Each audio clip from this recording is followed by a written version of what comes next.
अस्सलाम वालेकुम। आज 22 जुलाई बरोज़ बुध हम बात करेंगे नकीबुल्लाह महसूद कत्ल केस के हवाले से। बड़ी अहम डेवलपमेंट हुई है। ये जितनी अहम है उतनी ही अफसोस कुन है, और इसके ऊपर जितना अफसोस किया जाए वो कम है। उसकी वजह यह है कि रौ अनवार जैसे कातलों के ख़िलाफ़ कार्रवाई करना वो हमारे निज़ाम में इतनी सख्त ही नहीं है कि ऐसे मजबूत लोगों के ख़िलाफ़ कार्रवाई की जाए। और रौ अनवार ने जो नकीबुल्लाह महसूद का कत्ल किया है वो कत्ल भी आसिफ जरदारी को खुश करने के लिए किया गया था।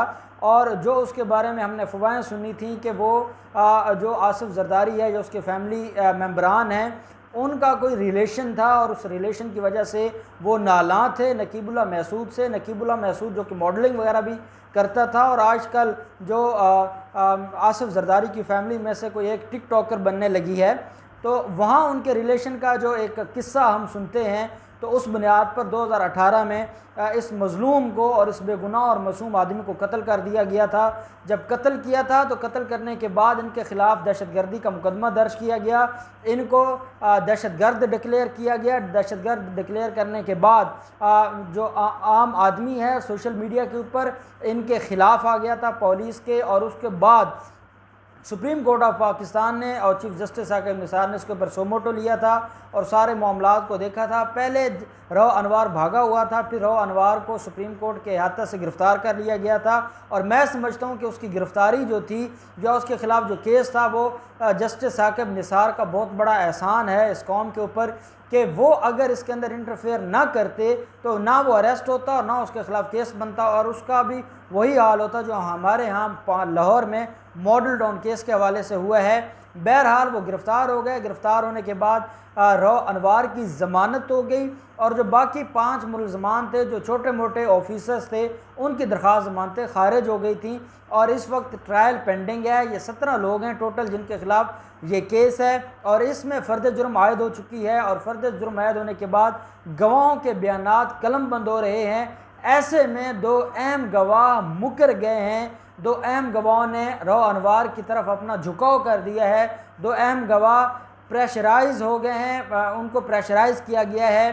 प्रेशराइज़ करने के बाद उनको ब्लैकमेल और हरासा किया गया है, और वो 2 गवाह आकर अदालत में गवाही देते हैं कि ये जो कुछ हमसे बयानात लिए गए थे ये सारे के सारे झूठ पर मबनी थे, ज़बरदस्ती लिए गए थे। ना हमने वो वक़ूआ देखा है और ना हम रौ अनवार के मामलात को जानते हैं। अब मैं आपको इसमें 2 चीज़ें बता रहा हूँ।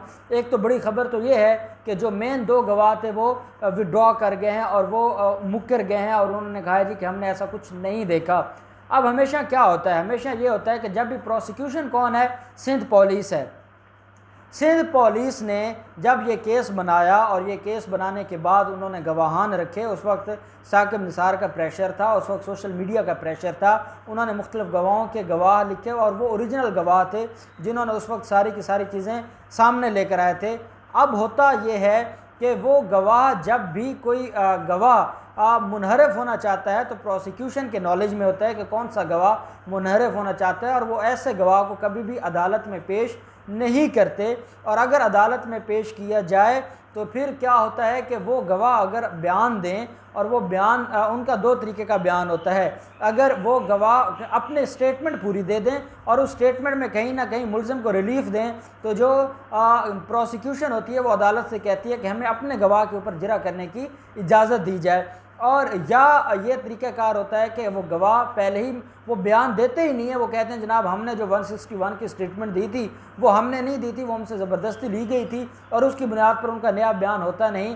प्रोसिक्यूशन ने, अगर प्रोसिक्यूशन के इल्म में था कि 2 मेन गवाह मुनहरफ हो रहे हैं, तो उन गवाहों को अदालत में पेश करवाने की क्या ज़रूरत थी। उनको अदालत में पेश ना करवाते और उनका नाम जो लिस्ट ऑफ विटनेसेस है उसमें से निकाल देते, क्योंकि प्रोसिक्यूशन के पास ये इख्तियार होता है, वो जिस गवाह की चाहें गवाही करवा दें और जिसको चाहें उसकी गवाही न करवाएं। एटलीस्ट अदालत के सामने इतनी बड़ी रौ अनवार के हक़ में एक स्टेटमेंट ना आ जाती कि वो जो 2 गवाह हैं, जो आई विटनेस हैं, जिनको हम स्टार विटनेस कहते हैं, वो अदालत में आए हैं, और उन्होंने अदालत में जो प्रोसिक्यूशन स्टोरी है, जो FIR की स्टोरी है, जो 161 की स्टेटमेंट से उनको उठा के फेंक दिया है, और हम जो कौम है वो उनका मुंह देखती रह गई है।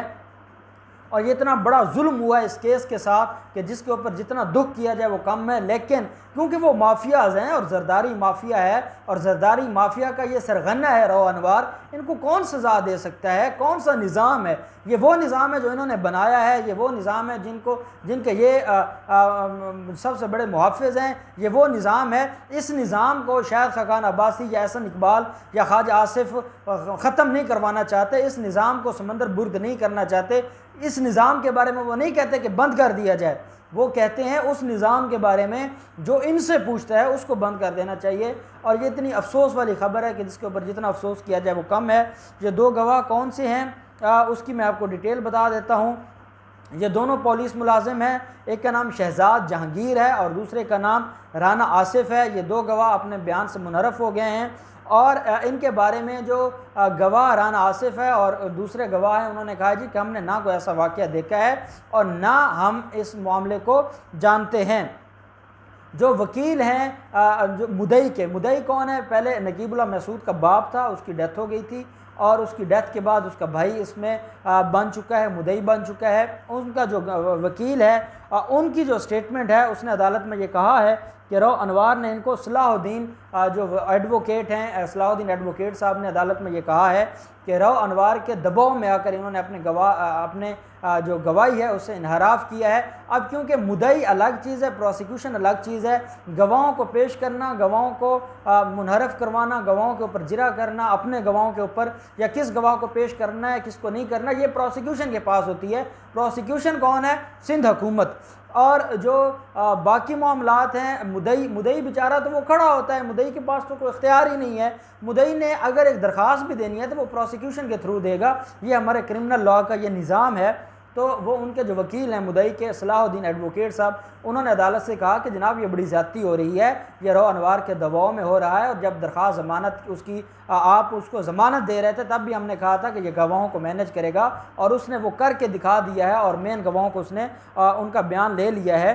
और जो उनका जो वकील है उनका ये बयान है सलाहुद्दीन का, उन्होंने अदालत में ये कहा है कि ये दोनों गवाह पुलिस वाले हैं। जब ये तीन लोगों को तीन लोग कौन से? नकीबुल्लाह महसूद और उसके दो साथी, इन तीन लोगों को जो शेर आगा होटल से गिरफ़्तार करके लाए तो उस वक्त राना आसिफ जो एक गवाह मुनहरफ हुआ है वो सच्चल टाउन चौकी पर मौजूद था। उन्होंने कहा कि राना आसिफ ने देखा, ये उसका राना आसिफ का पहला बयान है कि ये तीनों लड़के वहाँ मौजूद थे और उसका बाकायदा बयान रिकॉर्ड किया गया। और उनके मुदई के वकील का ये कहना था कि इतने लंबे अरसे के बाद इतना अरसा ये ठीक रहा सब और इसके बाद इन लोगों को मुनहरफ होना पड़ा। उसकी वजह यह है कि इनके पीछे रॉ अनवार है और उसका दबाव है। साथ उनका ये कहना था कि राना आसिफ ने बयान दिया था कि मैं उस दिन चौकी पर आया तो ये तीन लड़के वहाँ मौजूद थे और अकबर मल्लाह ने उन्हें हिरासत में लिया हुआ था और मैंने अपनी आंखों से देखा कि सच्चल चौकी पर ये मौजूद थे। लेकिन आज उसने कहा कि मुझे नहीं मालूम कि क्या हुआ था और आज वो अपनी जो स्टेटमेंट है उससे वो मुनहरफ हो गया है। मुदई के वकील ने यह भी कहा कि शहजादा जहांगीर जो दूसरा गवाह है जो मुनहरफ हुआ है उस वाक़ये के रोज़ शाह फैसल चौकी पर मौजूद था और वो उसने तस्लीम किया था कि ये हादसा रूनुमा हुआ और उसने ये हादसा अपनी आंखों से देखा है। और जब उनको मासूम लोगों को कत्ल किया जाता है तो वो सारा कुछ देख रहे थे, लेकिन वो आज अपने बयान से मुनहरफ हो गया है। और उन्होंने ये कहा कि हमने मुकदमे की इब्तदा में कह दिया था कि ये कोई आम मुकदमा नहीं है, ये रॉ अनवार जैसे जरदारी माफिया के अहम सरगना का मुकदमा है और इसके ऊपर गवाहों को हिरासा किया जा रहा है। ना तो सिंध हुकूमत ने गवाहों को प्रोटेक्शन दी, ना सिंध पुलिस ने गवाहों को प्रोटेक्शन दी और गवाह एक एक करके मुनहरफ हो रहा है। और जब गवाह मुनहरफ हो जाएंगे तो हम कहाँ जाएंगे और हम कहाँ किस से रिलीफ लेंगे? कौन इनको सज़ा देगा? कौन इनसे पूछेगा और कौन इनके ख़िलाफ़ आके गवाही देगा? साथ सलाहुद्दीन एडवोकेट का ये कहना था कि जिस कातिल के बारे में ये रिपोर्ट्स हैं कि उसने 555 कत्ल किए हैं, उसके सामने कौन खड़ा हो सकता है? किस गवाह की जुर्रत है कि वो उसके सामने खड़ा हो और वो इस सारे के सारे मामले को देखे और उसके ख़िलाफ़ आकर अदालत में स्टेटमेंट दे? अब बाकी गवाहों को खैर अदालत ने तलब कर लिया है और इसके अलावा बाकी आई विटनेसेस भी मौजूद हैं और ये हरगिज़ इससे मुराद ये नहीं है कि जो बाकी गवाहान हैं उनकी गवाही कमज़ोर हो जाएगी, लेकिन अल्टीमेटली जब अगर 6 आई विटनेस हैं और उसमें 2 गवाह मुकर जाएँ तो benefit of doubt is always going to accused person. और हमारा कानून ये कहता है कि accused is the favourite child of law. हम अक्यूज़ हमारे कानून के अंदर जो हमारा जुडिशल निज़ाम है और जो हमारे प्रिंसिपल्स ऑफ जूरिस्प्रूडेंस हैं, क्योंकि हमारा इंग्लिश लॉ है और इंग्लिश लॉ में अक्यूज़ को बेनिफिट दिया जाता है डाउट का, अक्यूज़ को फेवरेट चाइल्ड समझा जाता है कानून का, अदालतों का ख़ास बच्चा समझा जाता है मुलज़िम को। और इन बुनियादों पर जब 2 मेन गवाह अपनी गवाही से मुनहरफ हो जाएँ, वो अपनी गवाही से पीछे हट जाएँ, तो केस को साबित करना बड़ा मुश्किल हो जाता है। और स्पेशली कैपिटल पनिशमेंट नहीं हो सकती, सज़ाए मौत नहीं हो सकती। हाँ, उम्र कैद हो सकती है, 10 साल की सज़ा हो सकती है, लेकिन कैपिटल पनिशमेंट होना बड़ा मुश्किल हो जाता है। और वो गरीब नकीबुल्लाह महसूद का भाई, पहले उसका बाप कोशिश करता रहा, उसको कैंसर हो गया, वो कैंसर की जंग से लड़ते लड़ते बग़ैर इंसाफ को देखे उसकी डेथ हो गई। और कहते हैं कि जिस दिन रौ अनवार की ज़मानत हुई थी उस दिन नकीबुल्लाह महसूद ख़ुद मर चुका था और बाकी उसने जो दिन गुजारे थे वो उसने बेड के ऊपर गुजारे थे। और उसको इतना दुख था कि एक ज़ालिम है और ज़ालिम को ज़मानत दे दी गई है और जो मेन मुलज़िम है उसको ज़मानत दे दी गई है और वो उस दिन ही दिल छोड़ बैठा था। अब नकीबुल्लाह महसूद का भाई कब तक चलेगा, कब तक नकीबुल्लाह महसूद के भाई का वकील चलेगा? रौ अनवार के सामने कौन खड़ा होगा जब उसने गवाहों को मैनेज कर लिया है? सिंध पुलिस उनकी अपनी है, सिंध हुकूमत उनकी अपनी है, प्रोसिक्यूशन उनकी है, प्रोसिक्यूटर जनरल सिंध उनका है।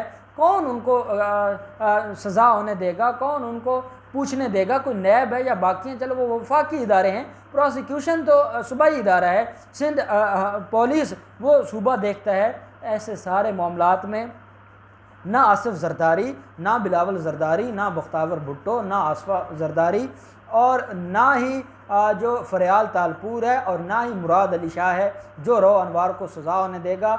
और मुझे डर है कि हमारी अदालतें रौ अनवार को बाइज़्ज़त बरी कर देंगी, वैसे बरी कर देंगी जैसे सानिया साहिवाल के तमाम मुलज़मान को बरी कर दिया और जैसे मॉडल टाउन केस में जो मेन मरकज़ी मुलज़मान थे नवाज शरीफ, शहबाज शरीफ और ये सारे वज़रा, उनको इस्तिग़ासा में तलब ही नहीं किया, बतौर मुलज़म उनको बुलाया ही नहीं। तो ये हमारे सामने हिस्ट्री है हमारे जुडिशल निज़ाम की। और ये वो निज़ाम है कि जहाँ हमारी सुप्रीम कोर्ट ऑफ पाकिस्तान नैब के ऊपर सवालात उठाती है, वहीं ये भी देखना होगा कि हमारी बाकी अदालतों में क्या हो रहा है। और जुडिशल निज़ाम दिन ब दिन तबाही की तरफ जा रहा है और अगर उसमें बेहतरी लाने के लिए कोशिश ना की गई तो इस निज़ाम से लोगों की उम्मीदें टूट जाएंगी और लोग मायूस हो जाएंगे। अल्लाह पाक हमें मायूसी से बचाए, अल्लाह पाक हमें ज़ालिमों के शर से बचाए, अल्लाह पाक पाकिस्तान का हामी और नासिर हो। बहुत शुक्रिया। अल्लाह हाफ़िज़। पाकिस्तान जिंदाबाद।